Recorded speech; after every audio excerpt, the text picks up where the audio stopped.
fandraisana ireo vaovao voatonga nandritra zay roa taona lasa izay satria tsy nanatanteraka izao tsika tamin'ny heritaona noho ny fioboana ka dia ireo rehetra tonga nanomboka tamin'ny volana novambra 24 ka marapatonga ny andro androano zany a no raisitsika mpitiavana araka ny tenin'ny tompo hoe mifandраisa ianareo tahaka nandraisan'Andriamanitra nareo koa tao amin'ny Kristy Jesosy.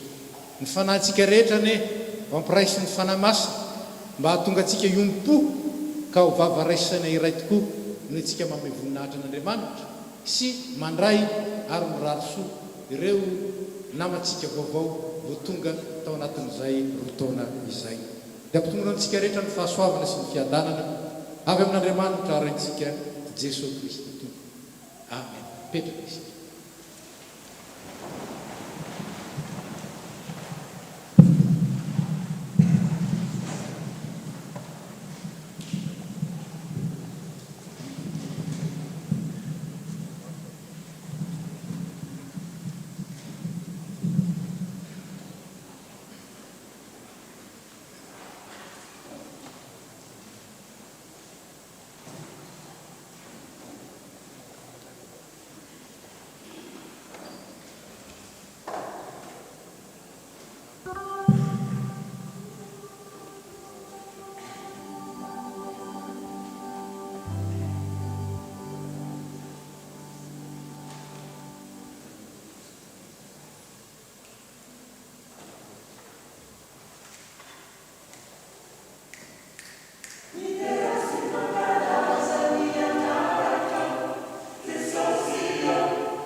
aoka hiara-mitsangana ny fiangonana. Amin'ny anaran'ny Ray sy ny Zanaka ary ny Fanahy Masina, ny salamo 470 no irantsika mamaky, mame voninahitra sy midera ny Tompo. Aleluia! Mideran Jehovah ary fanahiko, ideran Jehovah raha mbola miaina koa. eny ankalazan'Andriamanitra aho raha mbola velona koa. Aza matokony lehibe na ny zanak'olombelona zay tsy mahavonjy miala ny fofinainy ka miverina ho amin'ny taniny izy, ary amin'izay indrindra no ahafana ny fikasany. Sambatra zay manan'Andriamanitra Jakobo mpanampy azy, sady manantenan'i Jehovah Andriamaniny, izay nanao ny lanitra sy ny tany, ny ranomasina sy zay rehetra ao anatiny, izay mitandrina fahamarinana mandrakizay, izay manome rary no an'ny ampahoriana, izay manome hanina ho an'ny nona. Jehovah mamahana ny mpifatotra, Jehovah mampahiratra ny jamba, Jehovah mampitraka ny mitanondrika, Jehovah tia ny marina, Jehovah miaro ny vahiny, ary manandratra ny kamboty sy ny mpitondra-tena, fa mamadika ny lalan'ny ratsy fanahy kosa. Manjaka mandrakizay Jehovah, hatramin'ny taranaka farany mandimby Andriamanitra oriziona. Aleluia. Fanampiny 570.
Dia rainay ankalazainay ianao, isaoranay mandrakizay ny anaranao satria lehibe zany.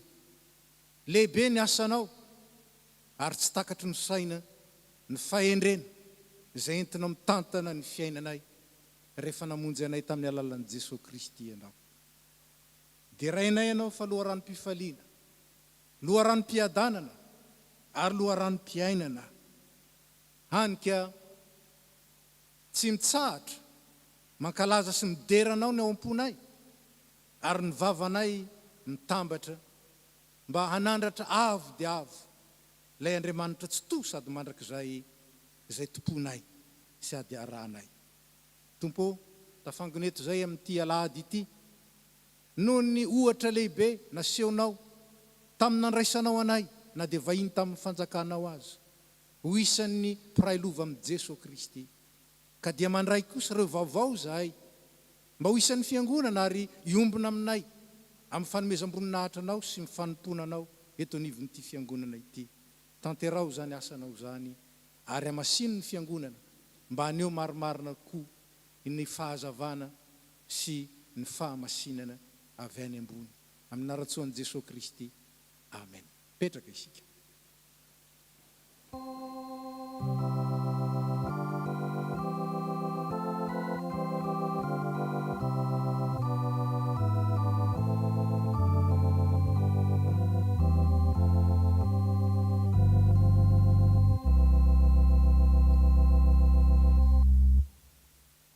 ry havana na dia zavatra mavesatra ao amin'ny tompo azy ny anana firaisana sy fiombonana amintsika zanany dia tsy afaka mitoetra eo amin'izay maloto ary tsy afaka hamangy ny fo feno sy vesaran'ny fahotana ny tompo nefa dia manaiky izy ny anatonantsika azy anokafa tsika ny fony tsika ao aminy mba azoantsika mandraikosa ny fanavaozana ny famelan-keloka ka hatonga tsika hanana firaisana amin'ny Jesosy Kristy hivavaka isika. Raha eo ndreto zay manatona anao amin'ny fotorotoro sy mangorakoraka noho ny nampalelovanao nay anao tamin'ny zavatra maro. Tsy nay nanome voninahitra tokony ho anao zahay fa raha ny zavatra ny tany sy ny olombelona dia nainay nanome voninahitra azy ary ho an'ny tenanay dia hainay ny nitadiny voninahitra ny eritreretinay ho azy fa ny voninahitra tokony ho anao kosa nampangininay ary matetika aza dia ny saronanay tao ambanin'ny fitiavan-tenanay. Tompo, tsy naintiany namanay tahaka ny tenanay zahay fa ny fidifidy nanavakavaka tia mitsaratsara foana zahay hany ka tsy madio am-po mandrakariva fa mifidy zay hanadiovanay ny fonay kanefa ianao Andriamanitra tsy nitady ny marina fa ny mpanota mba ho diovina ho vonjena. Tompo, tsy nay nijoro vavolombelon'ny fahamarinanao zahay dia ny fahamarinan'ny teninao sy ny fombanao fa raha ny fomban'izao tontolo izao sy ny fahendren'olombelona dia naranay an-tsakany sy andavany amin'ny antsipiriany ary nololoavinay fa ny fahendrena lalina avy any ambony kosa izay matetika tsy takatry ny sainay dia nakifikay nampandeferinay tamin'ny zavatra maro. Tompo, ny antsoanao hoe tompoko zahay kanefa matetika ny tenanay ny zavatra ny tany ny namanay izany no notompoinay ary nataonay ho ambony noho ny ireo izay noverinay fa mavomavo tsinotsinona tsy mendrika na koa aza ireo izay noverinay fa tsy mitovy firena na fisainana aminay hany ka dia nahilikilika ay. Raha nandray anay tao amin'ny mahizay anay ianao feno loto tsy tanteraka dia miariary kosa fa tsy mba hainay ny nandray izay everinay fa maloto, ireo izay noverinay fa ambany, ireo izay noverinay fa tsy mendrika, ireo noverinay fa mpanota eo anatrehanay sy eo anatrehanao. Tompo, menatra zahay satria tsy nay nijoro vavolombelon'ny Kristy ilay niaritra ny zavatra rehetra izay lay afoy ny zavatra rehetra ary nanao tsinotsinona ny voninahiny sy ny fiandrianany nanaiky ho ambany sy voahozona teo amin'ny hazo noho ny aminay. Tompo, mifona aminao zahay, mangata-pamelana aminao zahay. Avaozina aty anatinay mba haizanay mandray kosa ny fanahin'i Kristy ka hijoronay vavolombelony eo amin'ny fifandraisanay aminao sy fifandraisanay amin'ny namanay. Misaotra fa Andriamanitra meno vavaka ianao, Andriamanitra mamaly vavaka ianao ary Andriamanitra mamindra fo ianao miaraka ny fiangonana. Iranay be famindram-po mitalao aminao zahay mamela ny elokay. Diovy zay ho afa-pahotana, sasoa zay mba ho afa-keloka ary avaozy ny fanahinay mba havonoka noko anao. Ny fitiavan'i Jesosy Kristy zanakao mpamonjy anay no angatahanay aminao. Amen.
mantsika tsy mba olombelona ka andangy na mitaka zay manatonao izy tsy mba holaviko mihitsy ko anao zay mibebaka marina tokoa maniry andeha amin'ny fahazavan'ny tenin'Andriamanitra hijoro vavolombelona ny fahatsarany Kristy raiso amin'ny fahatokina ny teny anambaran'ny tompo ny famelan-keloka sy ny fanadiovana ianao tsangana isika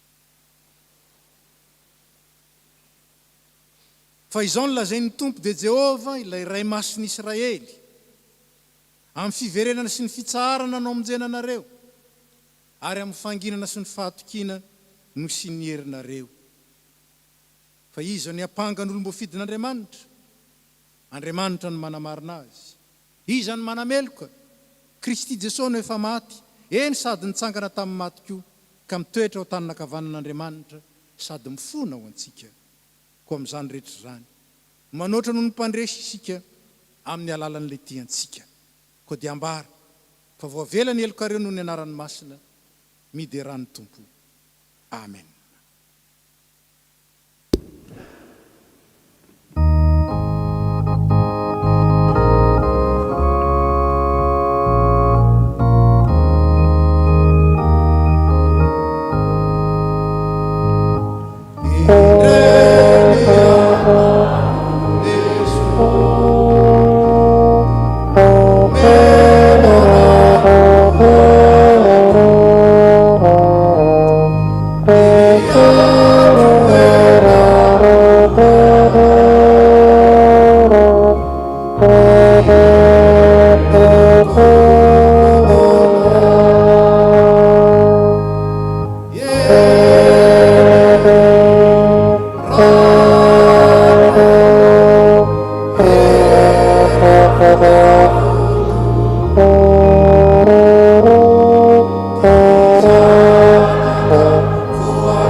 Zay voavela eloka sambatra ny olona zay matahotra an Jehova sady makasitraka ny didiny indrindra ahery ambonin'ny tany ny zanany ho tahina ny taranaky ny marina fananana sy arenana ao an-tranony ary fahamarinana mandrakizay no anjarany sambatra ny olona zay miantraka mampisambotra tsy mba ho resy ao am-pitsarana izy fa tsy angozozo mandrakizay izy ho tsarovana mandrakizay ny marina tsy mba manahinay ary lozy izy tafatoetra matoky an Jehova ny fony voatohana ny fony ka tsy atahotra izy amen.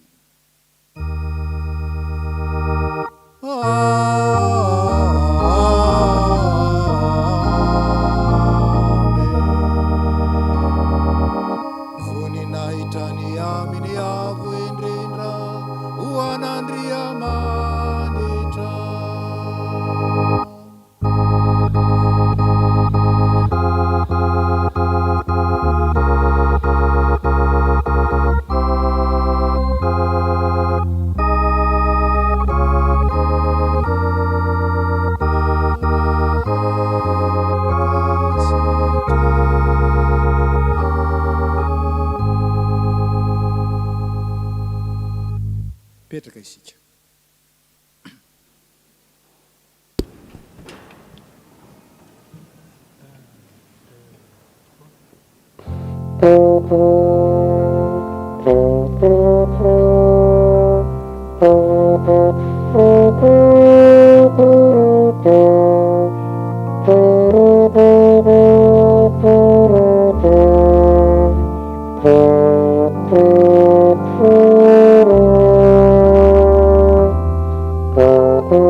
Izao dia manomana amin'ny fomba amparantsika andreny teny voarakitra amin'ny soratra masina isika.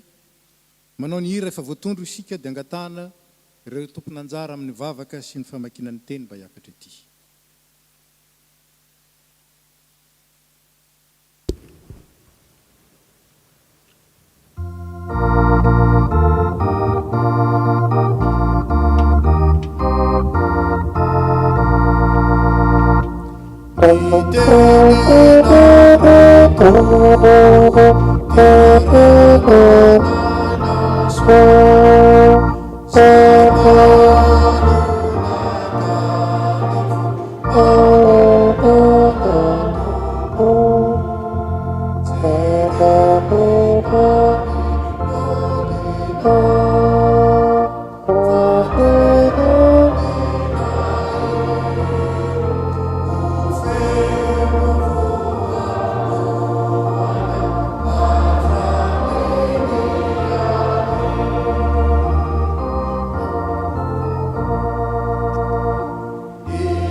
Amaky ny teninao zahay.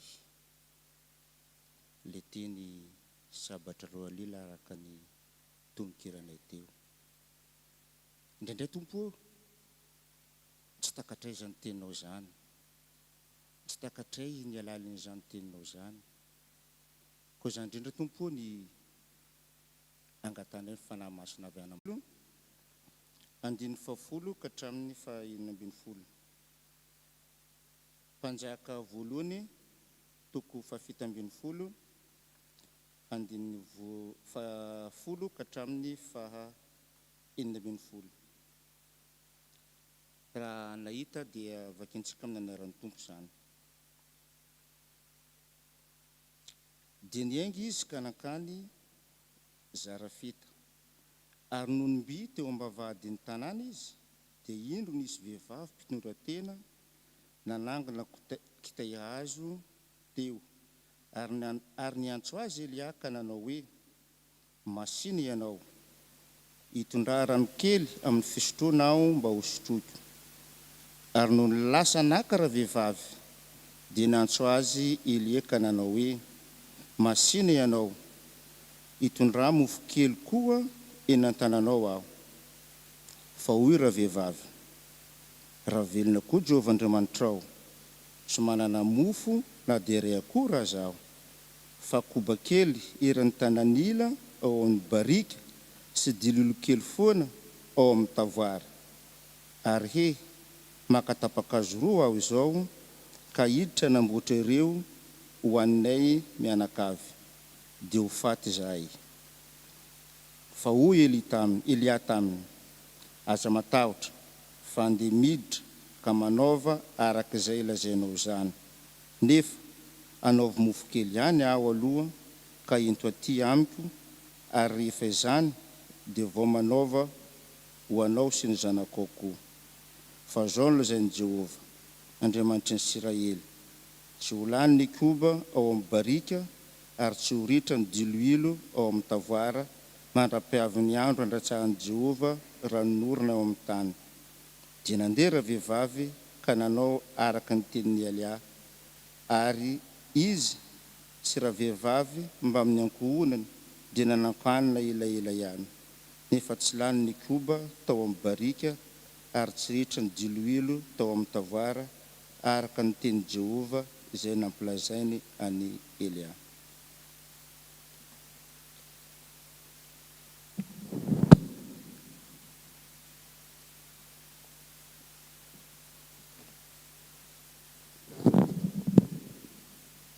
Mbola toizantsika ry havana ny vaky teny. Zany dia hitantsika eo amin'ny epistilin'ny Hebreo, ny toko fahasivy, atombontsika amin'ny 420, ary faranantsika amin'ny 420. Hebreo toko fahasivy, ny 420 ka hatramin'ny 420. Rehefa hita dia vakitsika amin'ny anaran'ny tompo. Fa Kristy tsy mba niditra tao amin'izay fitoerana masina nataony tanana, izay tandidiny tena fitoerana masina, fa ho any an-danitra tokoa mba hiseho anatrehan'Andriamanitra ankehitriny ho antsika. Ary tsy niditra izy mba hanatitra ny tenany matetika, tahaka ny mpisorona be miditra ao amin'ny fitoerana masina isan-taona mitondra ny ranony zavatra hafa. Fa raha izany dia tsy maintsy nijaly matetika izy hatr'izay nanaovan'izao tontolo izao, fa ankehitriny dia efa naseho indray mandeha tamin'izao andro farany izao izy, mba hanafaka ny ota tamin'ny nanaterany tenany. Ary tahaka ny nanendrenany olona ny faty indray mandeha, ary rehefa afaka izany dia izy fitsarana, dia tahaka izany koa i Kristy, rehefa natolotra izay mandeha hitondra ny otany maro, dia iseho fanondroany tsy amin'ny ota, amin'izay miandry azy ho famonjena.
Marka toko faharoamby folo, andininy fahavalo amby telopolo ka hatramin'ny fahaefatra amby efapolo.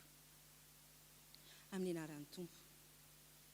Aroa izy tamin'ny fampianarany, mitandremany amin'ny mpanorandalàna, izay mazoto mandehandeha miakanjo akanjo lava, sy teo arabain'olona eny an-tsena. Ary tia ny fipetrahana loha ao amin'ny sinagoga, sy ny fitoerana loha ao amin'ny fanasana, ary mandany ny tranony mpitondra tena, ka manao vavaka lavareny mba ho fiolahany. Ireo no azo fanameloana mafimafy kokoa. Ary raha nipetraka tandrify ny fandatsahan-drakitra Jesosy, dia nijery ny fandatsaky ny vahoaka vola tao izy, ary maro ny mpanananany dia ny fivelomany rehetra. Amen.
Fiainam-piangonana zay nanomana zao Fanompoam-Pivavahana izao avy amin'ireo perikopa 3 novakina tamintsika anio.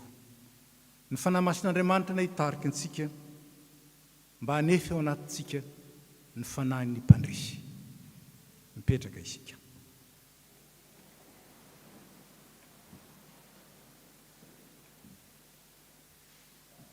Ilay Andriamanitra zay inontsika, itokitsika, tompointsika, ary inona fa nanolorantsika ny tenantsika, feno, manontolo.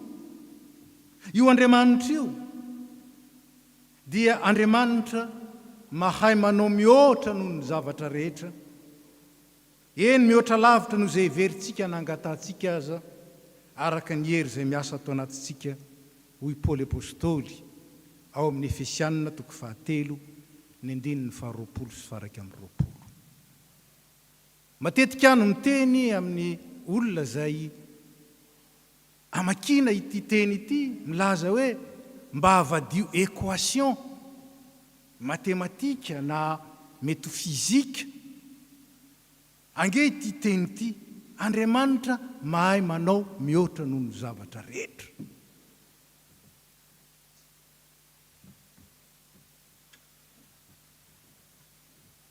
Qui peut faire plus que tout? Asa raha tsika an-tsaino zany, na ny zavatra rehetra aza tsy voasahan'ny saintsika. Kanefa ity Andriamanitra ity mbola mahay manao mihoatra noho ny zavatra rehetra. Zany lay Andriamanitra arahintsika, inontsika. Fanontaniana mipetraka dia izao, takatsika ve zany? Ary tena ifotorantsika tokoa ve zany? Fa ny loha hevitra dia milaza ny hoe raha tena matoky an'Andriamanitra tokoa sika dia ataony mpandresy. Ny mino, ny matoky, ary ny teny grika zay nakana ny teny hoe mino na finoana dia matoky ny heviny, pistis. Ka ny olona matoky dia mandresy. Mandresy amin'inona? Mandresy amin'ny fiahiahina. Ny teny hoe fiahiahina dia fono-hevitra maro. Ao anatiny hoe fanahina na tahotra. Mety matahotra. Ity vehivavy ity, zay tantaraina ao amin'ny filazantsara ny Marka, dia tsy nanana afa-tsy vola kely farantsakely 2 nananany ndia ho lazaintsika hoe 20 centime mangambo zany na mety ho lazaintsika koa hoe 2 € angambo zany zay ny nananany tsy nanana afa-tsy zay izy nefa dia nomeny ho an'ny tompo nahoana satria natoky izy satria natoky ny fitondran'Andriamanitra izy satria napetrany teo amin'ny tompo ny fiainany satria tsy nitonona ho mpianto tena izy fa kosa lay antohan'Andriamanitra ka nomeny ny tompo izay nananany rehetra mba azon'ny tompo kosa miahy azy feno resin'ity vehivavy ity ny fanahiana sy zaho sy ianao ohatrinona ny any am-positsika na any amin'ny koditsika any ka ho tenenin'ny tompo hoe misy ilako azy manao ahoana tokoa re anjara ny tsirairay ny mieritreritra ny amin'izany reo mpanan-karena maro dia nanome ary ny lahatra dia ozy ny tompo hoe reo ange dia noho ny fananany be no nanombinany ny teny grika moa dia nilazan'izay nanalany kely le nananany be tao ary ndraindray rehefa mivavakaami'rakitra tsika moa tsy manao vavaka rakitra tsony dia mba nanombinana kely zany no voambola nampiasaintsika nanasorana kely mba ho amin'ny fanjakanao mba azontsika tsaina moa zany fanjakan'Andriamanitra zany fa fanjakana mandrakizay fanjakan'ny fahafianoana ka dia ny sombotsombony tsy misy afa-tsy ny fahatokiana n'Andriamanitra tsisy afa-tsy zany ihany no afatsika mandresy ny fanahiana sy ny tahotra hoy Paoly apôstôly eo amin'ny taratasy ho an'ny Korintianina zay mamafy kely kely nojinjany zay mamafy be be kosa nojinjany manahoana ny fahatokitsika n'izany tenin'Andriamanitra zany manahoana ny fahatokitsika ny tompo fa tao amin'io taratasy ho an'ny Korintianina io Paoly dia nanazava ny amin'ny toe-po nananany reo tany amin'ny fiangonana izay nentiny nananatra ny Korintianina fiangonana kely nefa navita be ary inona ny sekret inona ny tsy ambaratelony ny tenany no natolon'ny tompo aloha ny tenany no atolono ho an'ny tompo aloha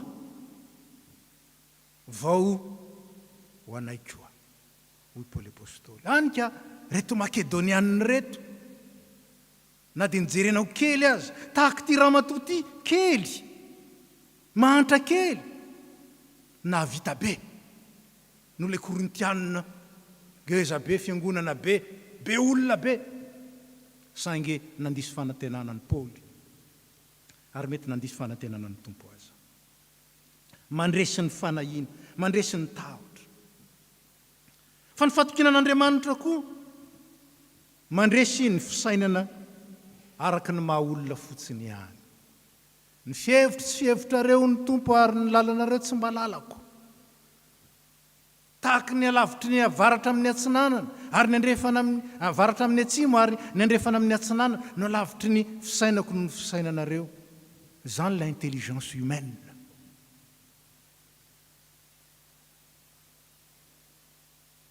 na dia verina aza fa ngeza be mety atakarana ny prix Nobel ny intelligence ny olona anankiray tsy nitsinona manoloana ny fisainan'Andriamanitra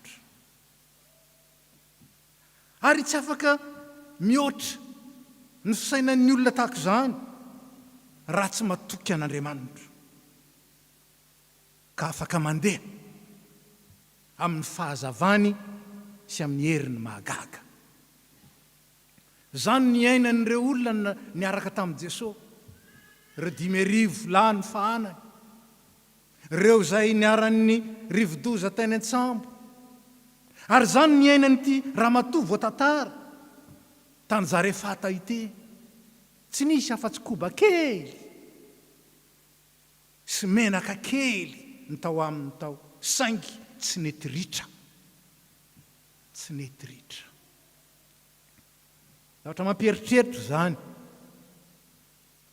amin'izao vaninandro iainantsika izao, ary mampieritreritra zany amin'ny vanim-potoana zay iroson'ny fiangonana, anangana tsangam-baty lehibe.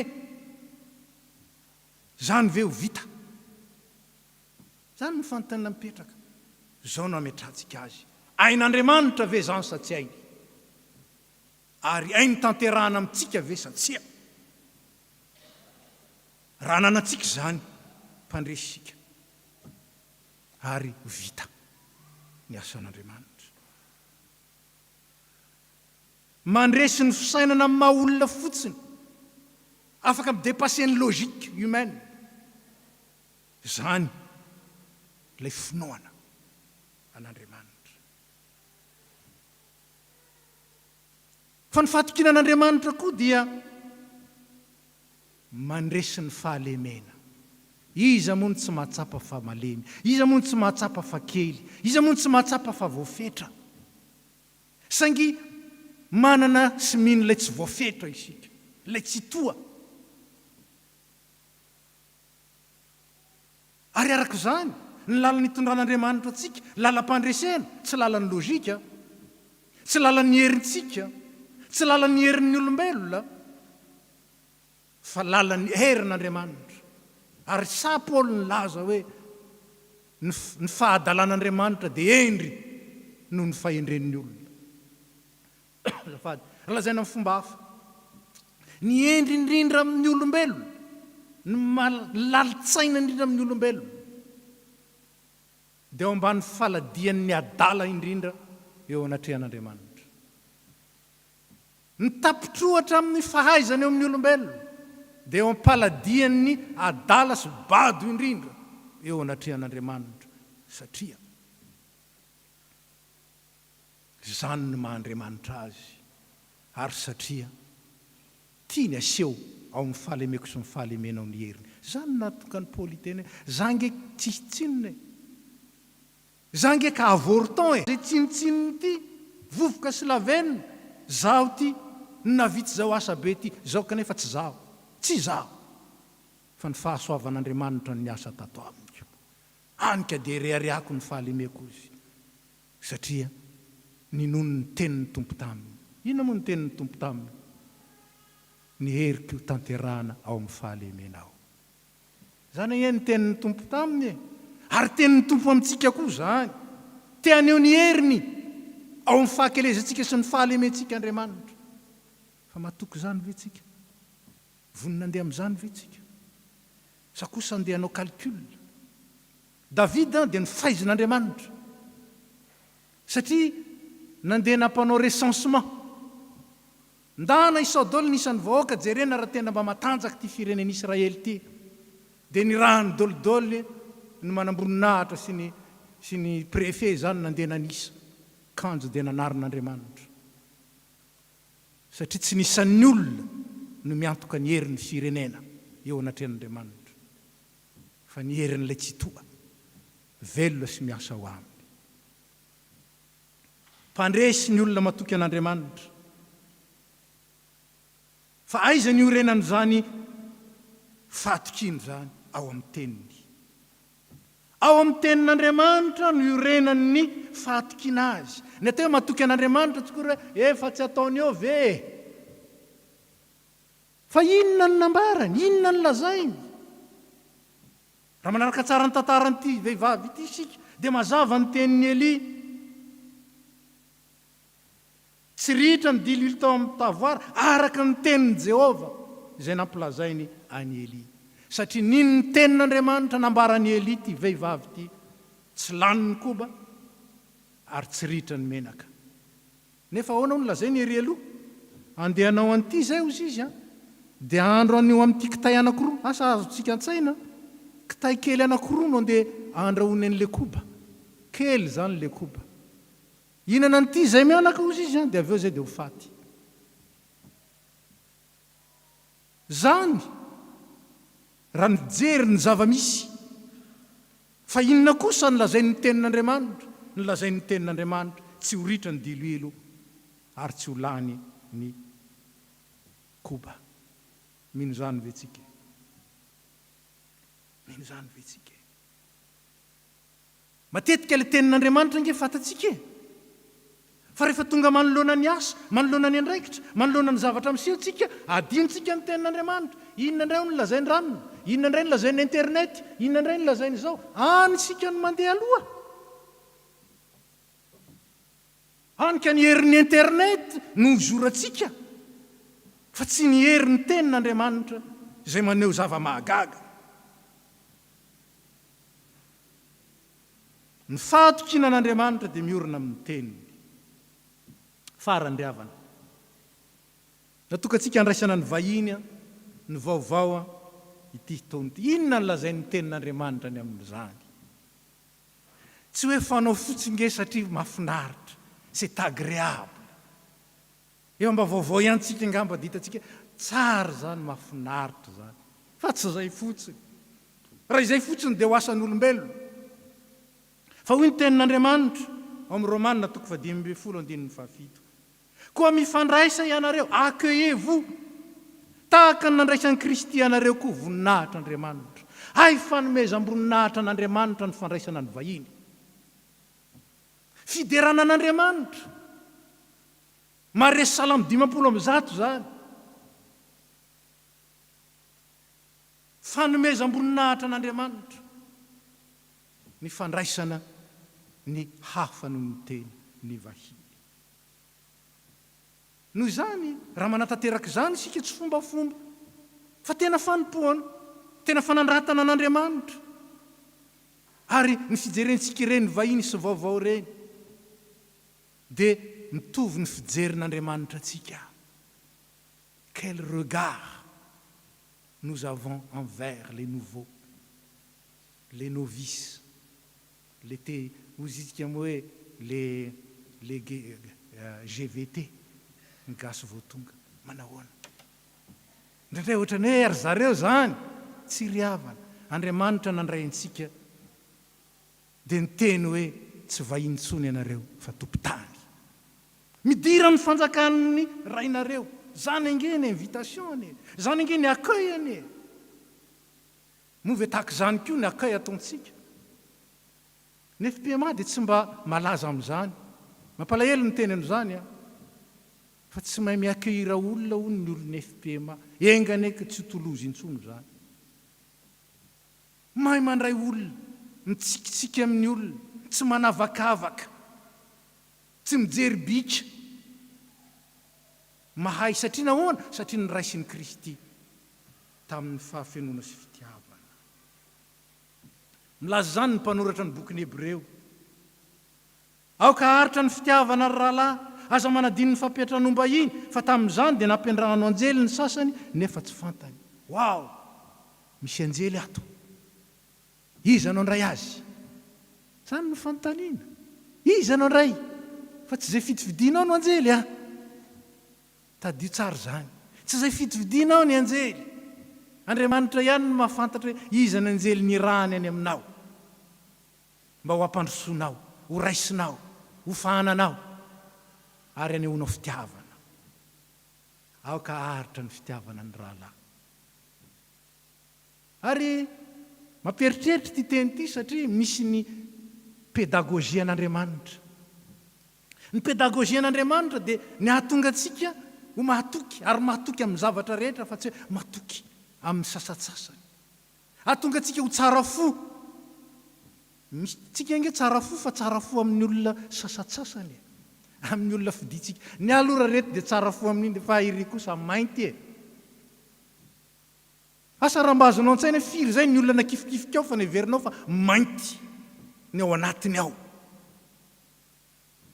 Adininao ny tenin'ny tompo hoe aza mitsara mba tsy ho tsaraina fa araky ny tsaranao ny tsarananao.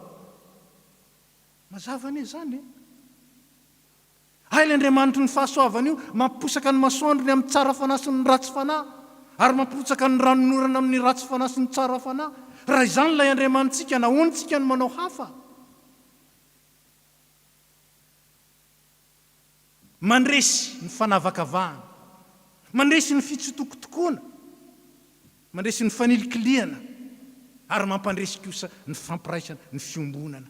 Ary zany no targetrany FPMA izay mila iainany. Communion amin'ny mission, fiombonana manao asa misiona. Ndraindray dradradradrainy zany e. Fa izy zay fiombonana eo. Aiza eo, hevitra fotsiny ndraindray. Ary misy manan-kevitra tsara rehefa hoe fiombonana. Andaontsika anao an'izao anehoana ny fiombonana. Raha fa tsy miray anao ninona ataonao tsy miray e. Fa rehefa aminao ny fanahy ny fiombonana, mandeha ho azy ny aktivité rehetra fandraisa, tsy mila koa andao invitena, andao anao an'izao, andao organisena. Ilainy zany. Saingy raha tsy ao ny fanahy, petatoko fotsiny zany. Ka aoka aharitra ny fitiavana ny rahalahy. Ary tsika ty satria Andriamanitra ty antsika mialoha. Isika mahay mandray satria Andriamanitra nefa nandray antsika mialoha. Tsika tsy manavakavaka satria Andriamanitra tsy nanavaka sy nanavaka anao. Fa raha izay nge lay mpiteny ratsy fahiny, raha izay nge lay jilamboty fahiny, ka ny treteny tahaka ny mety treteny ny kristianina ankehitriny amin'ny mpitaingy tamboho. Taiza ohatr'izay, taiza ohatr'izay, taisika ohatr'izay, kanefa tsy zany fa nyraisiny. Nyraisiny e, ho iaho hoe pédagogian'Andriamanitra io. Hanika tsy fantatrao zay anjely an-trano any aminao, tsy fantatrao. Mba hahatonga anao ampiatrano, hahatonga anao andray mandrakariva, tsy tapaka. Ary misy raha teo lay règle d'or, ary zay ny tena marana anazy. Ny règle d'or zay nampianarin'ny tompo araka ny Matio 5:20, dia izao. Izay tianao ataonao amin'ny anankiray. Amin'ny tenanao azafady, zay tianao ataon'ny olona amin'ny tenanao, dia mba ataovy aminy koa toy izany. Jauna, tsiny fa Jauna, ao amin'ny filazantsarany Jauna misy azy tsy ao amin'ny Matio. Ary zay tsy nataonao tamin'ny anankiray koa dia tsy nataonao tamiko. Hoy ny tompo. Noho izany zay tsy tianao ataon'ny olona aminao, aza atao aminy. Misy olona loza raha idongy, nefa tsy tia idongina. Raha tsy tianao ny idongina, aza midongy e. Raha tsy tianao ny tezerana, aza be inty izy, be desany e.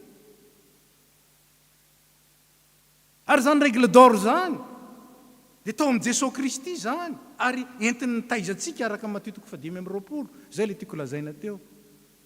Zao no lazain'ny tompo amin'ny 5:40.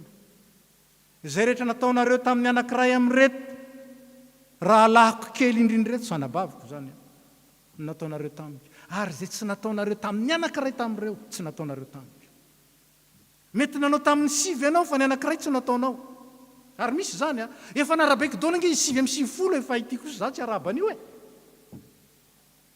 Dia tsy niaraban'ny tompoko ianao zany. Ka le 5:50 nge nataoko ihany e. Inona ny lazain'ny tenin'Andriamanitra? Ny fahatokinan'Andriamanitra dia miorina amin'ny teniny, fa tsy miorina amin'ny fanisantsika, tsy miorina amin'ny statistika, tsy miorina amin'ny formule matematika. Miorina amin'ny teniny sy ny fahamarinan'ny teniny. Zay tsy nataonao tamin'ny anankiray tamin'ireo, tsy nataonao tamiko. Ry havana, misaotra an'Andriamanitra sika. Fa Andriamanitra be famindram-po izy, Andriamanitra ny fahasoavana izy. Ary zany koa no andraisany antsika amin'ny alalan'ny teniny. Tsy hoe nasika taminareo pastera satria tia asika, fa satria zany ny tenin'Andriamanitra, ary masika amiko koa zany teny zany. Fa izao kosa, ny tompo tsy mba manondro ny ota, ny tompo tsy manondro ny fahalementsika mba hiapanga, fa mba azahoantsika mibebaka sy manova famindra kosa. zany ny faharom-pon'Andriamanitra. Ary zany ny mbola hitenenany amin'ny FP Matolozy anio. Mifandraisa ianareo, tahaka ny nandraisan'ny Kristy ianareo koa ho voninahitr'Andriamanitra. Ko mazotoa mampiatrano vahiny, mazotoa mandray vahiny, fa handray anjely ianareo amin'ny fotoana izay tsy ampozinareo. Engany isika tsirairay reto, ampiatrano anjely tahaka ty raha matoty nampiatrano any Eli. Engany isika tsirairay reto, ampiatrano anjely tahaka ny nampiatranony Zakaiosy any Kristy, ka nitondra fanavaozana lehibe teo amin'ny fiainany. Engany ty FP Matolozy ity ho tena vavolombelon'ny fampihavanana tao amin'ny Jesosy Kristy, ka ho tena fiombonana manao asa misiona. Raiso ny fitahina ry havana. Ho aminareo rehetra ny fahasoavan'i Jesosy Kristy, ny fitiavan'Andriamanitra ray ary ny firaisana amin'ny fanahy masina, ampiorina anareo amin'ny fahatokina an'Andriamanitra, ka andehananareo araka ny teniny, azahoanareo mahita, mivelona ary misitraka ny fahasoavan'ilay tiantsika, ary nampatobaka ny arenin'ny lanitra ho an'izay rehetra ti azy amin'ny fitiavana tsy mihatsara velatsia. Matoky ilay niantso anareo ho vavolombelona eo anivon'izao tontolo izao, izy hatanteraka anareo amin'ny tsara ho voninahitry ny ray. Amen. Petraka isika.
Asy ianao raha efa nandinika sy nandalina ny fanekempinoana apôstôlika izay ataontsika hoe tononontsika farafakely ny indroa isam-bolana. Fa mitory maneo ilay Andriamanitra mahagaga.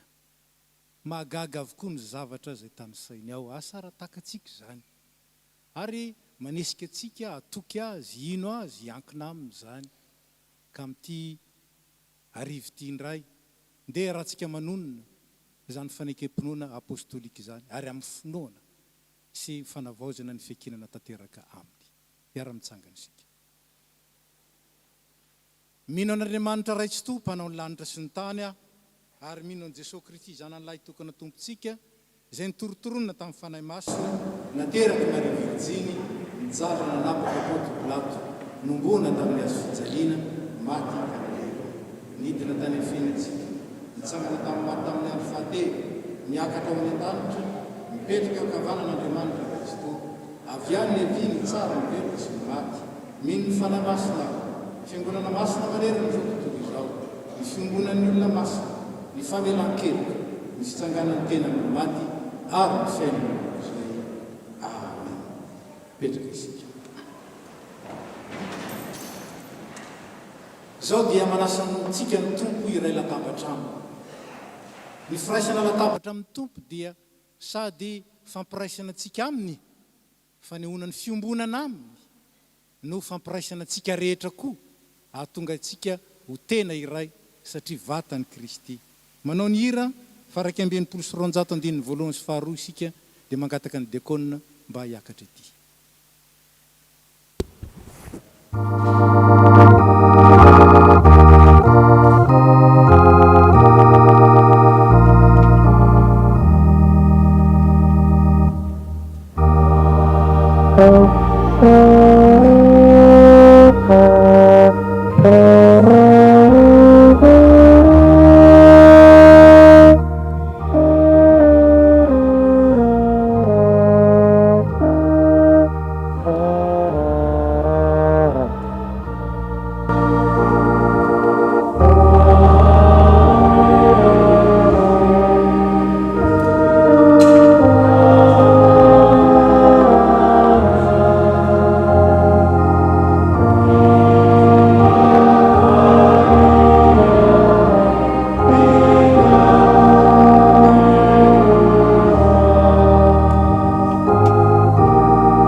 zay mare anao hoe avia, araoko ho avy zay mangetaeta, ary zay mety aoka hisotro mamaim-poana amin'ny ranonaina.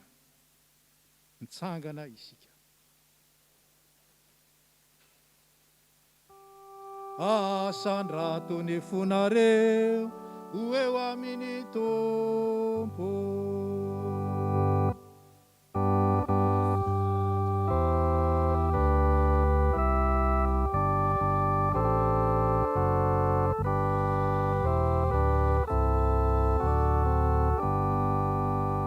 Aoka hoderaintsika ny Tompo Andriamanitra.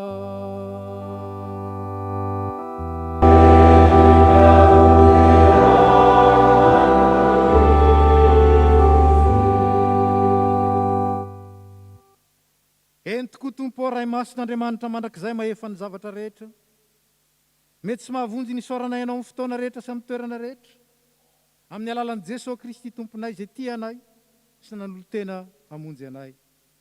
Amin'ny alalany koa nideran'ny anjely ny fiandriananao. Itsao ny fanapahana sy ny fahefana rehetra anao amin'ny tahotra.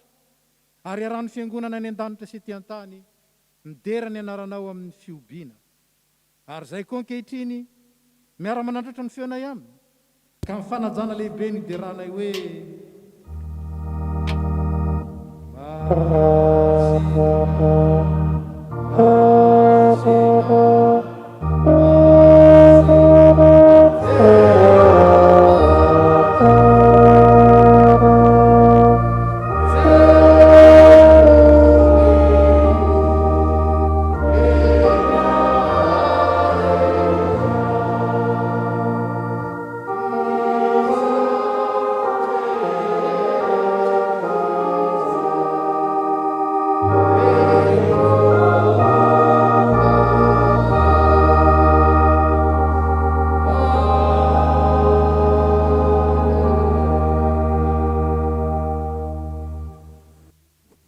kristianina malala, aoka angina eo anatrehan'ny Tompo isika, ka iaino sy eritreritra tsara, ny teny milaza ny amin'ny anorenan'ny Tompontsika, izao fanasana masina izao.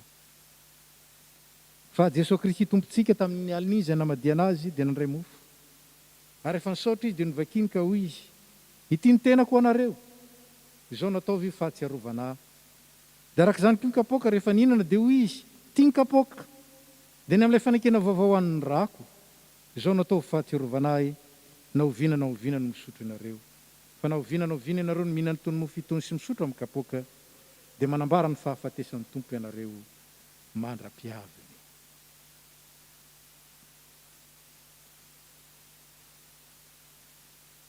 Mipetraka ny fiangonana.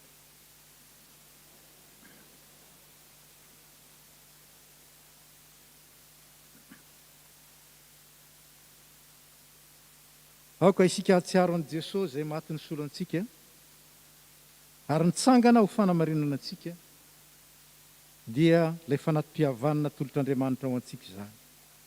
Aoka ary isika hiara-misaotra sy hivavaka.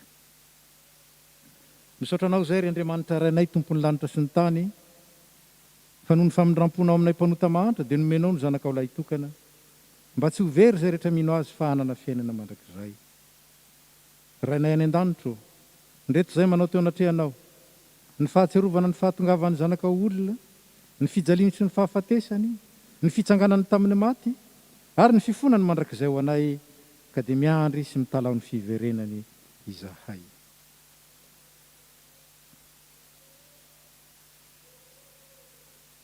Ankehitriny ray eo, aidiny ny fanahy masina mba hamen'ny fonay, ka andraisanay tokoa ny tomponay amin'ny finoana velona, amin'izao izy manatona anay amin'ny alalan'ny fanasana izao.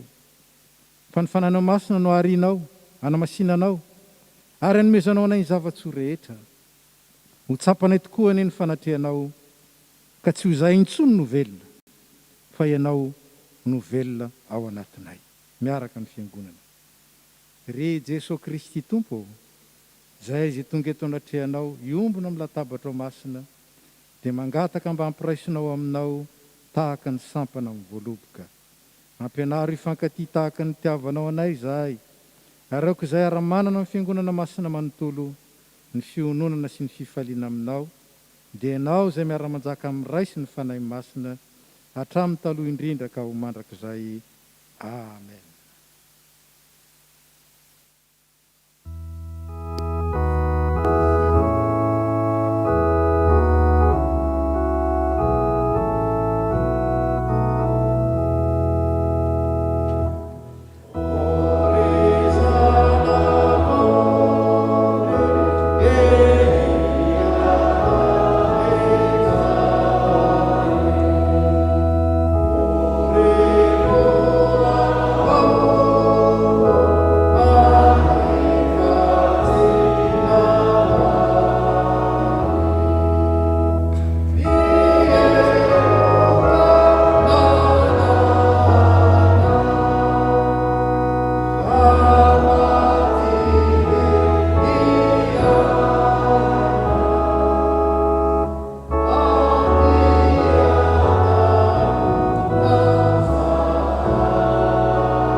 Ary satria samy efa nandray ny fanahy amin'ny mahazanak'Andriamanitra antsika isika, dia izany no ahafahantsika mampiray feo manonona ilay vavaka nampianarin'i Kristy ny zanak'Andriamanitra rehetra manao hoe: rainay ô izay any an-danitra, voa masina ny anaranao, tonga ny fanjakanao, atao any ny sitraponao, ety amin'ny tany tahaka ny tany.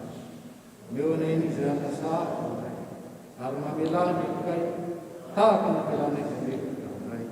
Ary aza fotoana eo amin'ny fakapana fa manafana ihany ratsy, fanao ny fanjakana fihery ary ny vantahaka izay.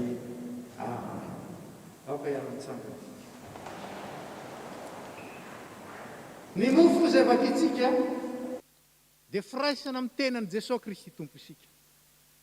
Fa isika rehetra izao na dia maro ary samy hafa azo, dia tena iray ihany, satria samy nandray tamin'izany mofo iray izany avokoa. Ny kapoaka ny fisaorana izay isaorantsika dia firaisana amin'ny rano Jesosy Kristy Tompontsika, dia ny ranony fanekena vaovao izay alatsaka ho an'ny rehetra ho famelan-keloko. Hoy ny Tompo, andeha fa efa voavoatra avokoa izao ny zavatra rehetra. Afaka mipetraka ny tsiparay fanasan'ny Tompo. Manao ny hira izay efa voalahatra isika dia zaraina amintsika ny mofo sy ny kapoaka. Izay efa nahazo ny mofo sy ny kapoaka dia mipetraka mba ahitany dekona izay mbola tsy nahazo. Rehefa tafaverina ty ny dekona dia miara-mihinana amin'ny mofo sy misotro amin'ny kapoaka isika. 5:50 sy 200.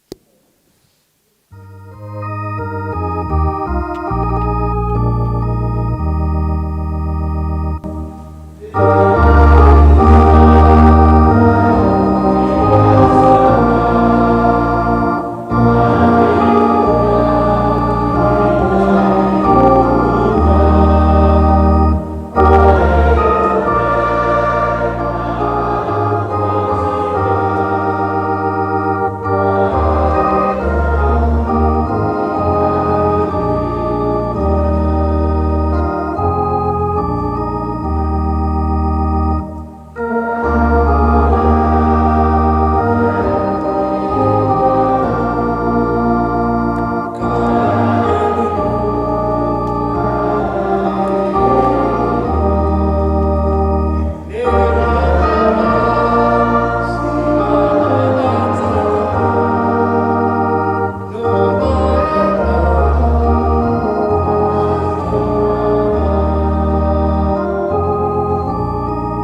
toizana amin'ny 9 amin'ny 100.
Hoy Jesosy Kristy, raiso ano ity ny tenako izay omena ho anareo, izao no ataovy ho fahatsiarovana.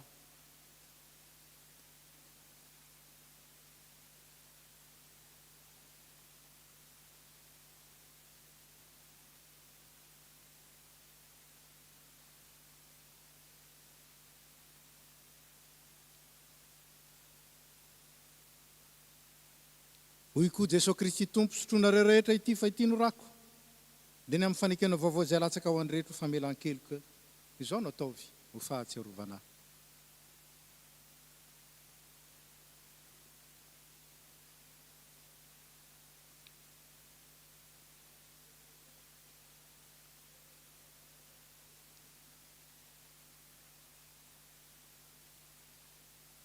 Jesosy Kristy tompontsika izay voaomby tamin'ny hazo fijaliana ka nitsangana tamin'ny maty, nefa nanome anareo ny tenany sy ny rano izay nanavotany anareo tamin'ny fahotana rehetra, izy ireny mampahery sy aro anareo amin'ny finoana marina ho fiainana mandrakizay ho aminareo ane ny fiadanana.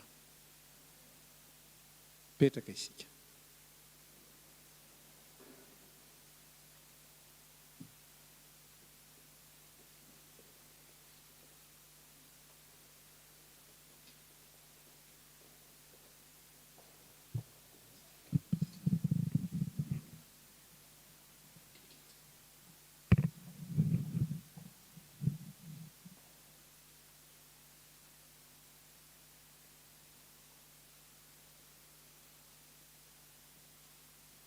Tonga amin'ny fotoana ny filazana ratsika izao mangataka ny tompony anjara mba hiroso amin'izany.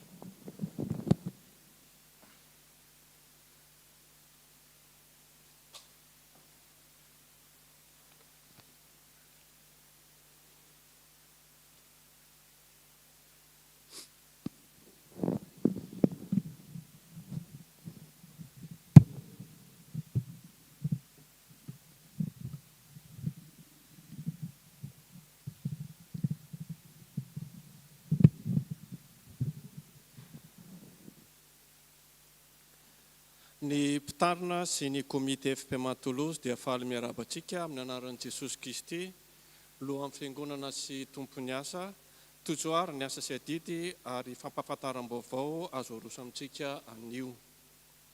Vaovao nasionaly. Ry havana, ho ampitombona mandrakariva aminareo any ny fahasoavan'i Jesosy Kristy lohan'ny fiangonana. Nisy loda lehibe dia ho tanterahana ny alakamisy 1 novambra 2024 en distanciel amin'ny alalan'ny Zoom ka manomboka amin'ny 10 ora maraina ka hatramin'ny 4 ora tolakandro. Toy izany ny asabotsy 13 novambra 2024 en présentiel any Marseille manomboka amin'ny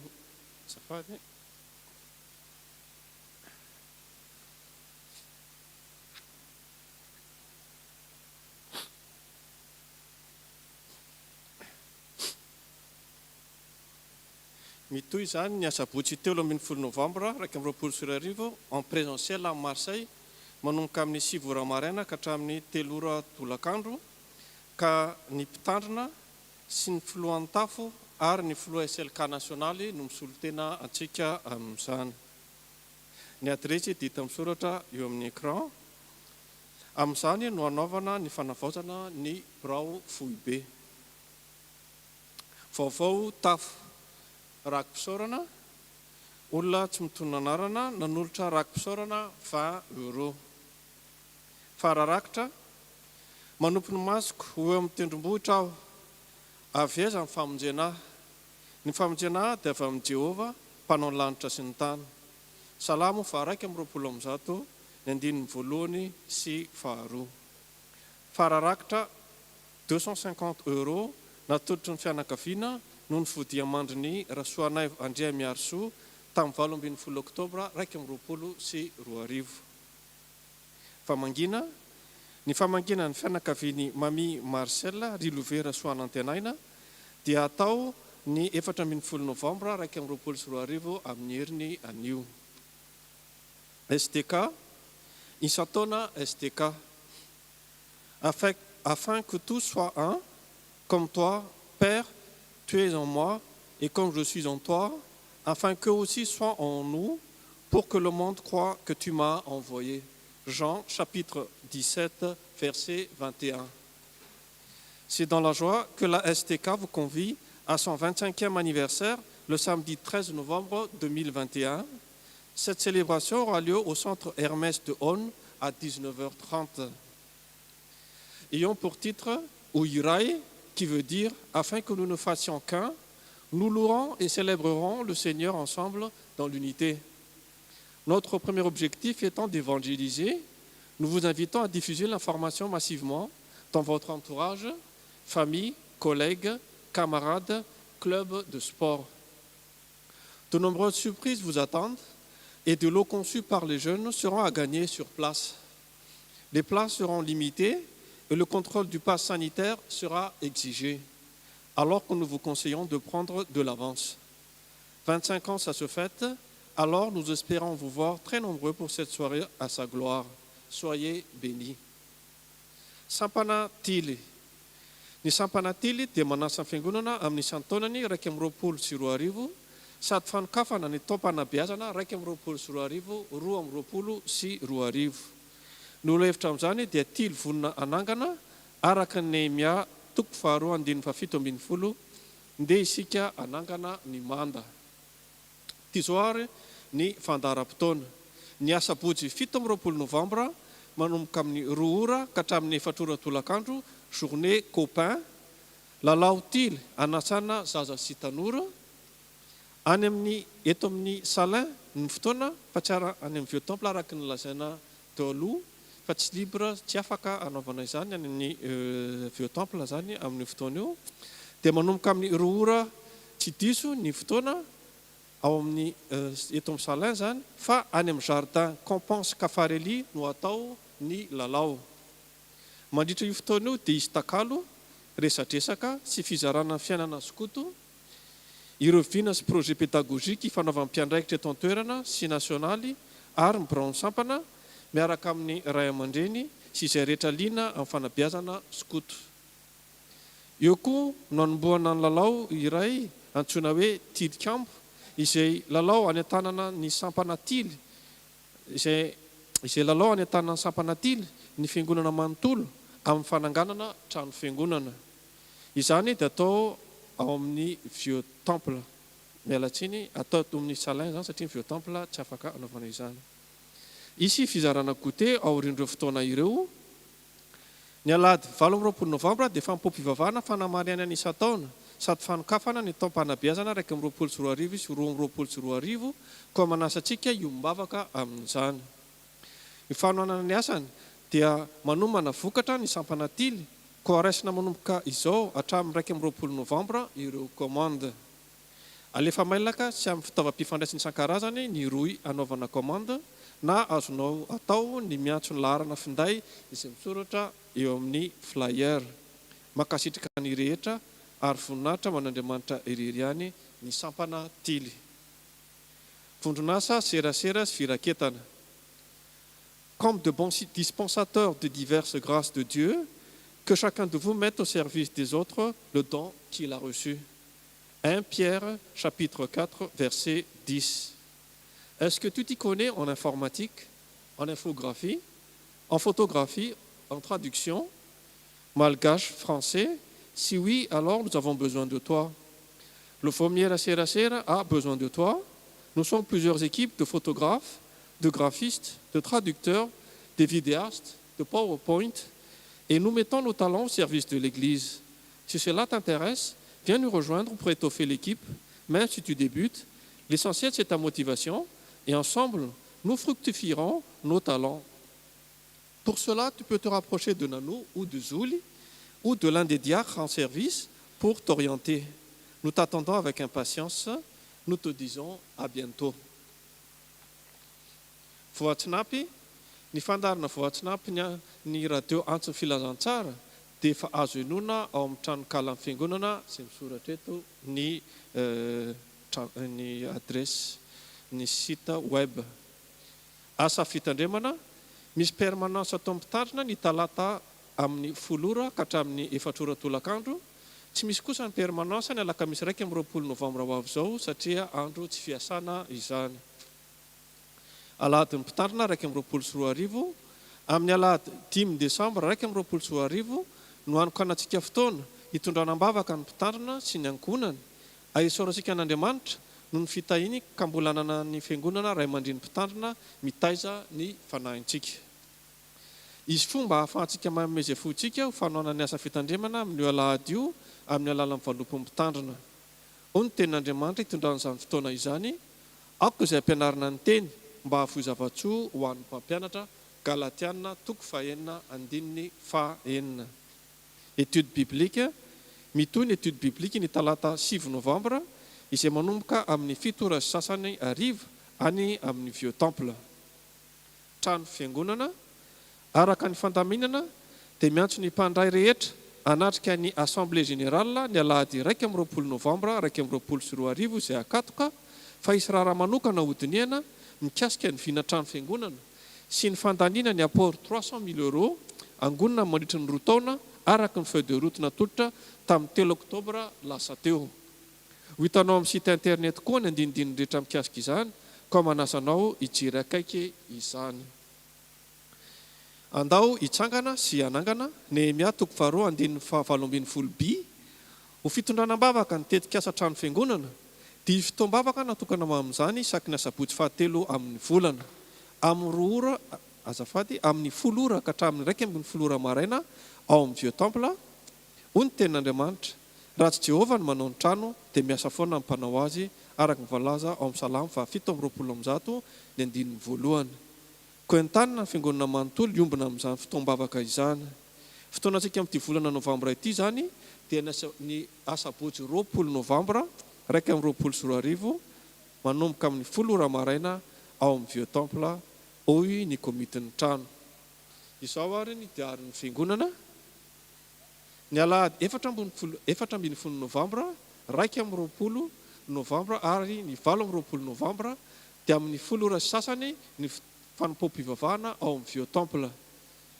Ny SLK sy ny SVK no manadio ny fiangonana androany manentana antsika hatrany tsy hitrahatra hitondra mavaka ny fiangonana sy izany asa sy fikasana tsara rehetra izany. Ny voninahitra ho an'Andriamanitra ireriany.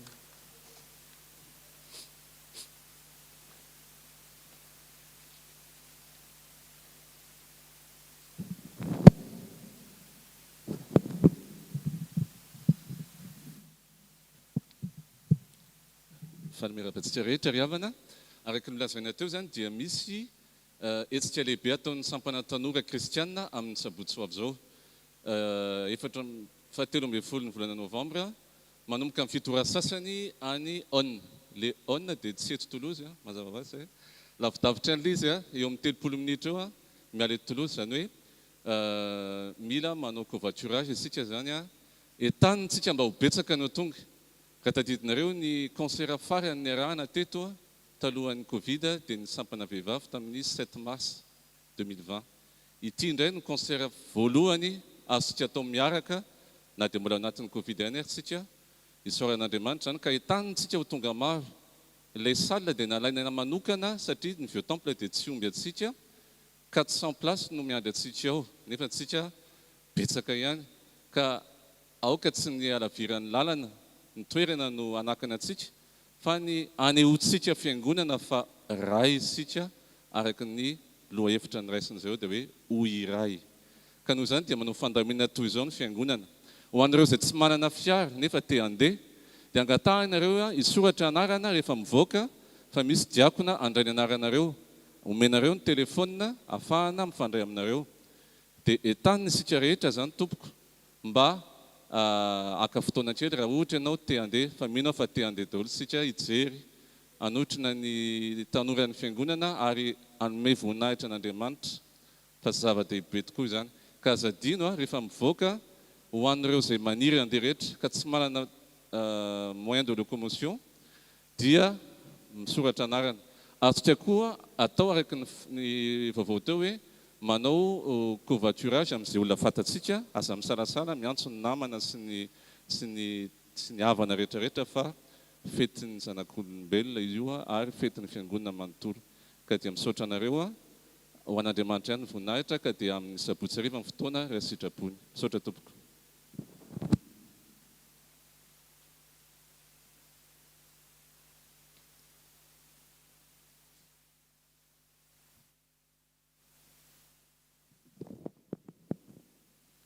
Na dia fotoana natokana andraisana sy arabana manokana ireo vaovao tonga zany io dia tsara ihany kosa ny miaraba manokana ireo izay voatonga na onony zany na mandalo ka raha misy amintsika sendra mandalo mbola tsy narabaina teto na koa ireo izay onona dia angatana hitsangana mba ho tsofindrano amin'ny anaran'ny tompo.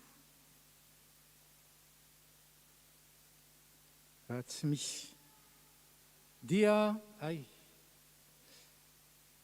dia fifaliana ho anay miarabanao tonga soa anareo maromaro ihany dia faly zay miarabanareo raha ohatra mitodika any aminareo tsy hoe te hibikabika akory fa te hiteny hoe tonga soa. Ary dia misaotra indrindra tsy ny hafahafa miaraka aminay eto ka dia mitsodrano anareo zahay ny Andriamanitra ny fahasoavanany izay nitantana anareo hatreto hatanteraka soa ny atony natongavanareo na hitoetra inareo na andalo ary izy mbola hiantoka anareo amin'ny zavatra rehetra hiaro amin'ny ratsy ary anambona mba ahatonga ny fitahiny ho loharam-pifaliana ho anay fa indrindra ho loharam-pisaorana ho anareo koa zany. Dia tsarova fa na oviana anareo no mandalo eto Toulouse misy toerana ho anareo eto amin'ny FTMA. Dia misaotra indrindra misaotra niaraka taminay teto mahazo mipetraka nareo. Manaraka izany dia alady voalohan'ny volana zao dia fanaotsika ny miaraba manokana ny zokintsika ny ray aman-drenitsika izay nahatratra ny tsingeritaona naterahany tamin'iny volana lasa iny volana oktobra izany dia angatahana mba hitsangana zany ramatoa ana Andriamampandry. Dia afaly zay miaraba anao nahatratra ny tsingeritaona nahaterahana indray. Isika moa dia mpiray tapo amin'ny tompo kanefa manana anareo ho zoky ho ray aman-dreny zahay ary dia misaotra ny tompo ary miaraba anao sy miara-mifaly amin'ny fianakaviana ao anatin'izany. Ny tsodranonay dia engany ilay andriamanitra ny fahasoavana mbola ampitobaka be diaibe ny fitahianao aminao ary indrindra ampandianao andro sy taona maro ahazona am'ireo amin'ny fianakaviana sy mampita amin'ny taranaka ny fahatsaran'ilay andriamanitsika. Misy tenindramina ihany ao amin'ny Isaia ampaherezana anao, ny Isaia 1:20. Ianao zay efa nitantaniko avy tany amin'ny farany tany ary nantsoko avy tany an-tsisiny ka nilazako hoe mpanompoka ianao, efa nifidiko ka tsy mba hariko, aza matahotra ianao fa momba anao aho, aza mierikerika foana fa izaho no Andriamanitrao, mampahery anao aho sady mamonjy anao. Eny mitantana anao amin'ny tananakavanany fahamarinako aho.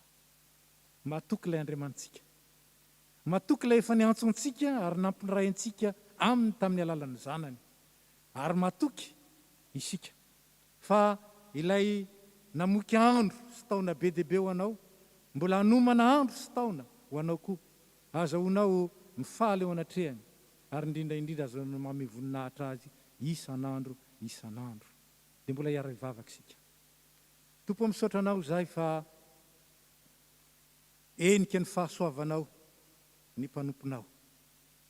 Sitrakao indray ny azahoanay miombona misaotra anao eto noho ny tsingeritaona nahaterahany ka iombonanay fifaliana aminy sy amin'ny fianakaviana. Dia rainay ianao noho ny fitondranao mahasoa, dia rainay ianao noho ny fiarovanao, dia rainay ianao noho ny teninao zay manome toky fa ny mpanomponao tsy harianao ary tsy ho adinonao na avelanao na oviana na oviana. Dia mivavaka aminao zay ho an'ity zokinay ity, ho an'ity ray aman-dreninay ity, mba atobaka ao aminy eny ny fitahim-panahy rehetra.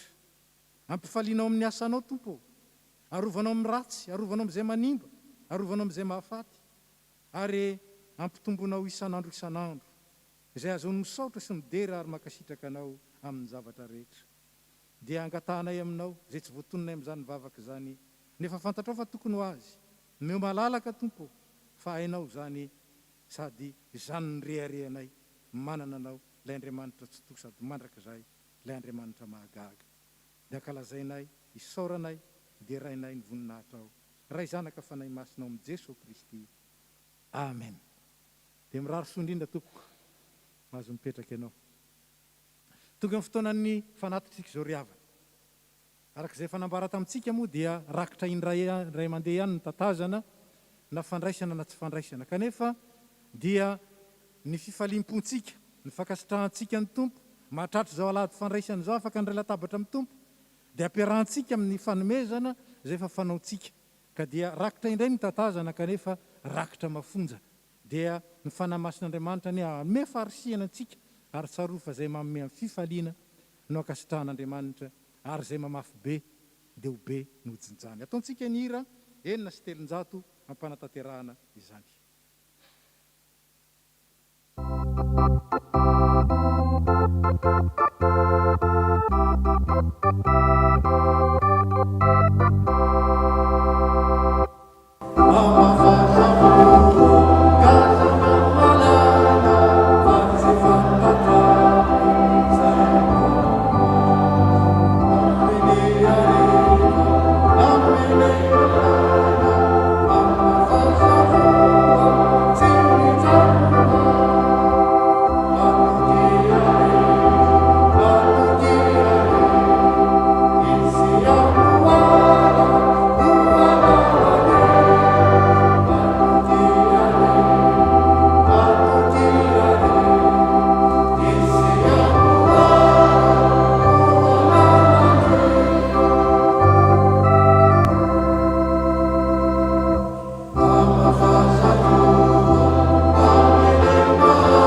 Zao dia tonga amin'ny fotoana izay hiarabantsika sy andraisana manokana ireo vaovao izay voatonga teto Toulouse tao anatin'izay 2 taona izay.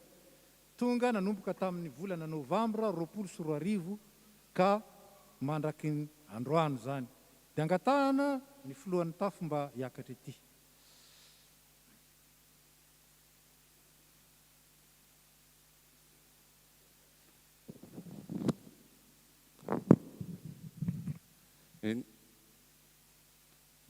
Eny tompoko dia mangataka ireo vaovao rehetra zany voakasitry ny voalazan'ny pasteur teo mba hiakatra ety anoloana ho arabaina amin'ny anaran'ny fiangonana tompoko. Ianareo rehetra izay tonga taorian'ny volana novambra 2024 ka matraka ankehitriny dia za misalasala mandroso eto anoloana fa ho arabaina amin'ny anaran'ny fiangonana.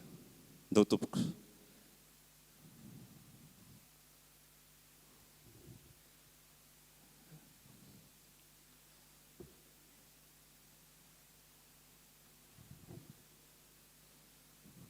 Eto anoloana eto nareo milahatra eto amin'ny milahatra mahitsotsotsika hatra eto ambany eto. Maromaro antsika mahafinaritra be. Mifanao aloha sy aoriana raha ohatra be loatra misy na misy makaty amiko aty.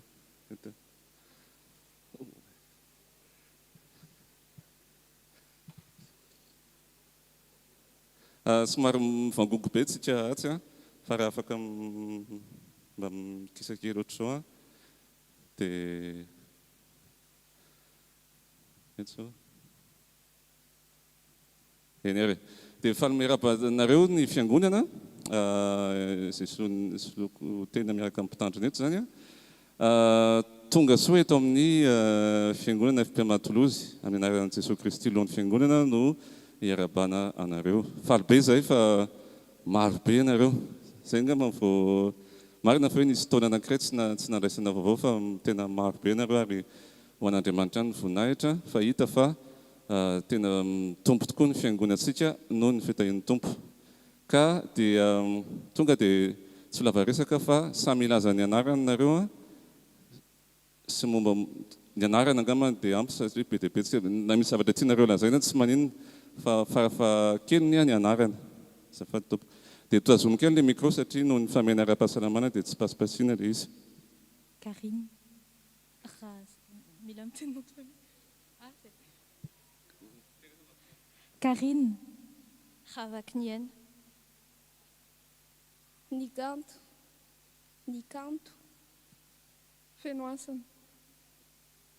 Karen. Maharo. Mahery. Arvony. Arvony. Yaro.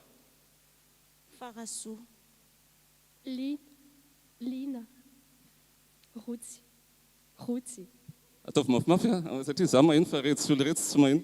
Soafar. Vity. Vity. Aina. Aina. William. Mirindra. Christelle. Christelle. Sur. Sur. Luc. Sur. Thomas. Niavo. Niavo. Miss. Miss. Ayoub. Tion. Tiona. Maher.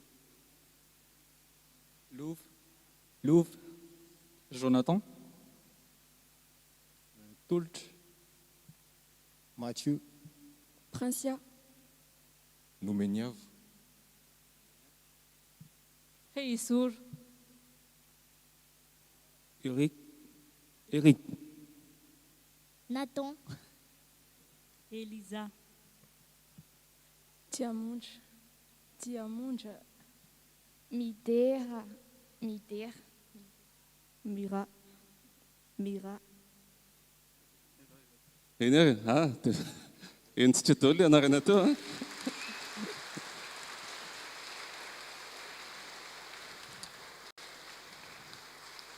Ka dia faly sika fiangonana noho izany tehaka ataontsika izany a dia mandray azy ireo sika. Anjarantsika indray zany izao no mijery akaiky an'izy ireo. Tsy androany ihany a fa amin'izay fotoana hifankahitantsika atao am-piangonana dia aza misalasala mandray azy. Izahay moa amin'ny mahatokana andraikitra anay dia andray azy manokana rehefa vita amin'ny Fanompoam-Pivavahana dia angatanareo atsy amin'ny fihefitra tsy ambadika fa misy fifanankalozana kely ataontsika vetivety noho izao fotoana fandraisana anareo zao. Dia tsika rehetra anao izay mety zany tsy vahiny intsony izy ireo fa efa tompotrano ohatratsika.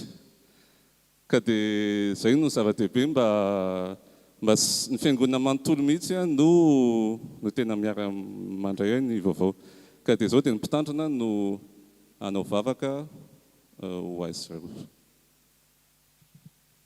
Ya, natsangana eto ianareo satria hoe vaovao. Fa manomboka izao dia tsy vaovao intsony nareo.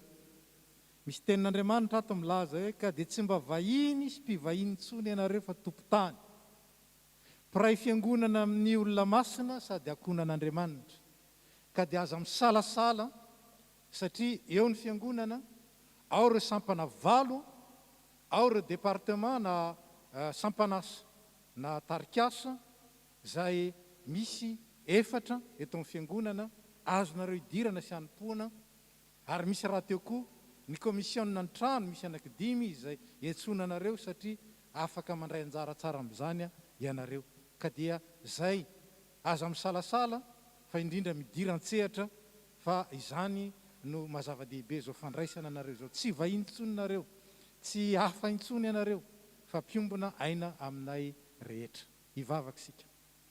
Tompo misaotra anao zay no ty fotoana ity izay hoentinay mijoro vavolombelona nandraisanao anay. Ary dia misaotra no ireto namana izay nanamponao indray ho isan'ny fiangonana ireto izay nirahinao mba natevon-darana ny FP Matolozy. Mangataka aminao zay ho an'izy ireo ny anataterahanao tsara soa ny antony natongavany eto, na ho fianarana zany na ho asa na zavatra hafa.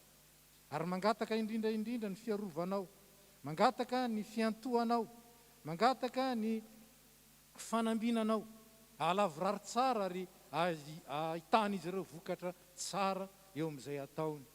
Dia mangataka aminao koa zay ho an'ny fianakaviana izay nilaozany, na aiza misy an'izy ireny, ampitero amin'ny mandrakariva ny fifalianao sy ny fahatokiana fa eo ny fiangonana izay nametranao azy koa ianao. Dia entinay ambavaka aminao Tompo, ny fiainan'izy ireo ka izay tsy voatonona amin'izao mivavaka izao, fantatrao fa tokony ho an'ny tsirairay, fantatrao fa tokony ho an'izy rehetra, ome malalaka ary dia anao rery ary ho anao manontolo, ny dera ny laza ny aja ny voninahitra ho azy ireo kosa ny fahafianon'ny fahasoavanao. Amin'anaratsoan'i Jesosy, amen. Dia izay zany fa dia rehefa avy eo ny fotoanantsika, rehefa vita ny fotoana, fa dia ho antsika rehetra zany araka ny toritenin'ny mpitandrina teo dia tsy le mahazatra antsika ihany ny arabantsika fa ry zareo no ataontsika lohalarana zao manomboka izao amin'ny firabana vahiny atao am-piangonana. Misy fijoro vavolombelona kely ny tiako zaraina satria nahasoa anala izy tamin'izaho vao tonga teto amin'ity fiangonana ity dia tena voaray tsara mihitsy. Mety izay koa mbola mahatamana hatramin'izao fa mino fa izay no anaovantsika zany reto olona reto. Raha tiantsika ho tamana izy dia mila raisitsika tsara. Misaotra tompoko. Mahazo mipetraka ianareo.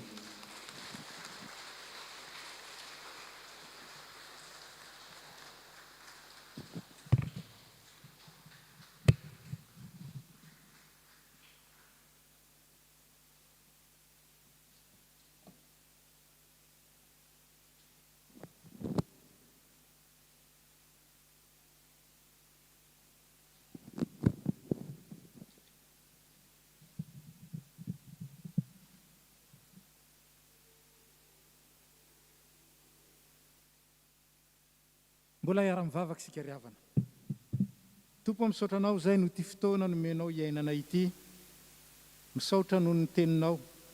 Misaotra noho ny vavaka afaka nasandatra. Misaotra noho ny fampiraisan'ny fanahy. Misaotra noho ny nahazahoanay nandray ireto namanay vaovao reto. Ary misaotra ny amin'ny mbola hitantananao ny fiainanay, ny fiainan'ny fiangonana. Ary mbola ahazahoanay mametraka ao aminao koa ny fiainan'ny namanay. Ao ireo sahirana. Ninninona endrika zany fahasahiranana zany, ninninona antony Tompo. Dia angatahanay ny idiranao an-tsehatra hanafaka azy, fa Andriamanitra mamonjy anay amin'ny andavanandro koa ianao. Mivavaka aminao zay ho an'ireo mararina ny tokantrano ny hopitaly. Ampahirezonao ary tanterahanao ny fitsaboana hitondra fanasitranana feno sy tanteraka zany. Mivavaka aminao zay ho an'ireo nidona-pahoriana na moiavana. Meo azy ireo Tompo ny fampionona feno avy aminao ary ny fandresen'i Kristy mba ho azy koa ane manoloana izao sedra mahery izao. Mivavaka aminao zay ho an'ny asan'ny fiangonana manerana ny tany, mba ho ambinina ny teninao ka tsy verina aminao foana raha tsy natateraka izay nanoranao azy, ambinina amin'ny alehany ary aneo ny fahalebiazanao, ny fahatsaranao ary ny fampiraisanao amin'ny Jesosy Kristy.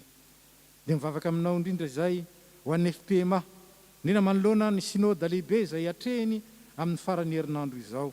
Anao ny fiangonana Tompo, anao ny asa mangataka anao hitaridalana ka ninninona fanapa-kevitra sy lamina apetraka. Dia hoenao no hitarika izany ary ianao no hatanteraka izany ho voninahitra ao. Mivavaka aminao zay ho an'ny FPMA Toulouse sy ny asany.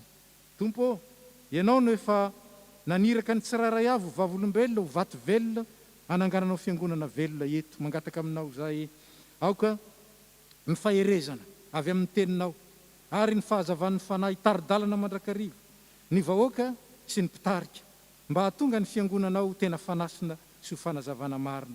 Dia tena mivavaka aminao manokana ny isa taona ny STK.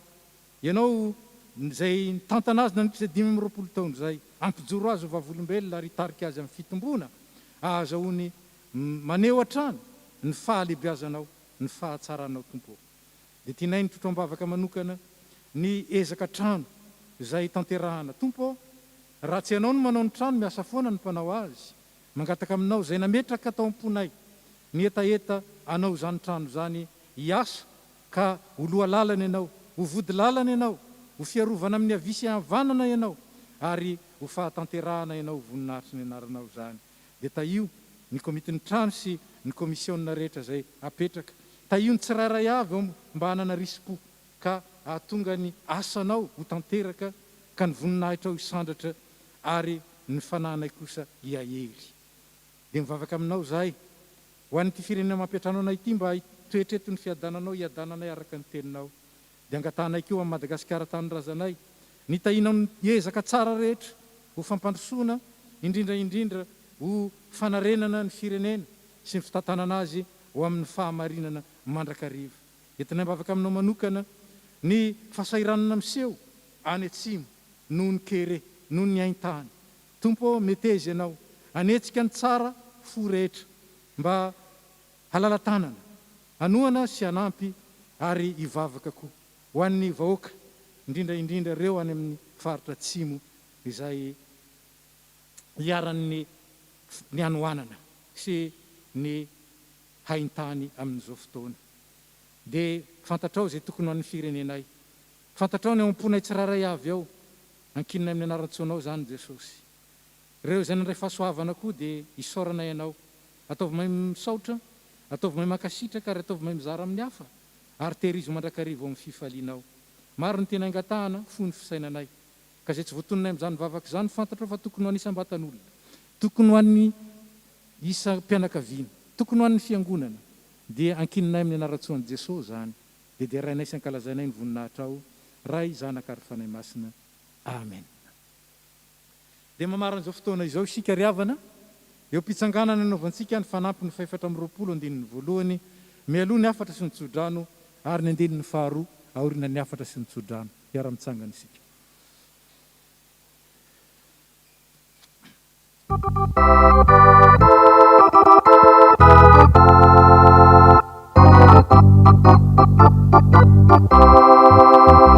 Olga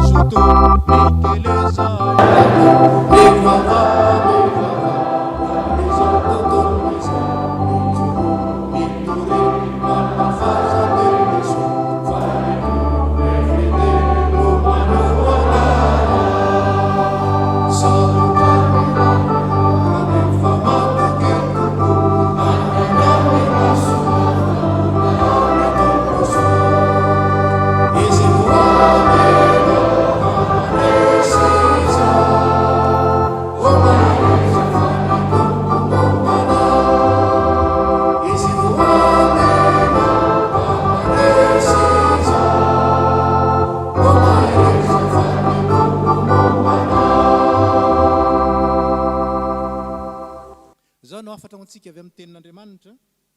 Aoka mitenin'i Kristy toetra betsaka ao aminareo amin'ny fahendrena rehetra, dia mifampianara ka mifananara amin'ny salamo sy ny firana andro ny tononkindram-panahy mihira amin'ny fahasoavana amponareo an'Andriamanitra.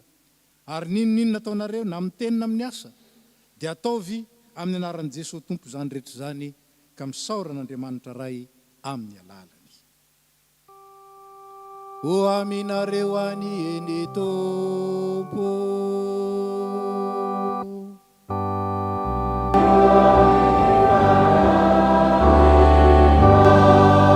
hiday anareo any eny Tompo ka hiaro anareo, ampamirapiratra ny tavany aminareo any eny Tompo ka hiantra anareo, anandratra ny tavany aminareo any eny Tompo ka hanome anareo fiadanana.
Fanahy masina izay hatramin'ny taloha indrindra ka ho mandrakizay.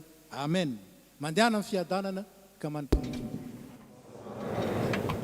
Fampatsiarovana isika izay mila covoiturage zany aza misalasala manoratra anarana ery andalatsara amin'ny dekona ho antsika vaovao dia makatsy amin'ny efitra ny salle de réformateur tsika ao tsika miaona, dia ao koa ianareo misoratra anarana raha mila mandeha covoiturage amin'ny asabotsy.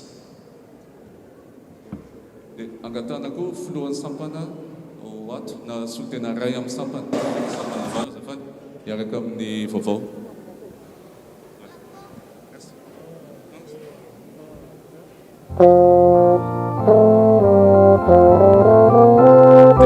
Tarihan'ny vondrona saraiko